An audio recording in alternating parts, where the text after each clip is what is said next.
दर्शक बंधु ओढ़णी धारावाहिक जीवन रागिकी ज्योतिंकर बैग फोपाड़ देवे कहे कि यहाँ हूँ तुम जिनिस आठू एसबू नहीं जाओ कहीं तुम ये फेरबार ही ना आउपटे मानसी डॉक्टर अंश एसबू लुचिकी देखुवे डॉक्टर अंश कहे कि तुमको ये सब रोमांस भली लगुच एमाने तो झगड़ा करुछंती ज्योति कहे मोर भी फेरबार कौन शौक नहीं और निष्पत्ति नहीं सारी एठी तो केबे फेरबिनी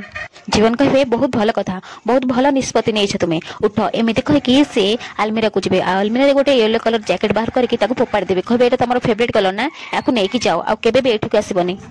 तुम दी भौणी मानसी आ तुम भितर किसी भी फरक नहीं तमें दी भौणी नकली भंड आउ मिछेई ज्योति कहे आउ तमें तमें तो तुम भाई भाया आदौ भी नुह अरे टिके तो तांको भलिया हबकु चेष्टा कर केते बुद्धिमान सी आ तमें तुमर सिंह उठिकी कोठी बसी पारबनी यापर जीवन रागिकी रूम बाहर को चली जेबे अंश मानसिक कहे नेक्स्ट टाइम एमती ड्रामा करने को आउ केबे भी मो पाखक आसबनी मु जानी मु कौन करुछि मानसिक कहे किछि तो खेल खेलुछे ज्योति कारण ता प्रकृति को मु भल भाबरे जानी अंश कहे तमें किछि भून चल एठो।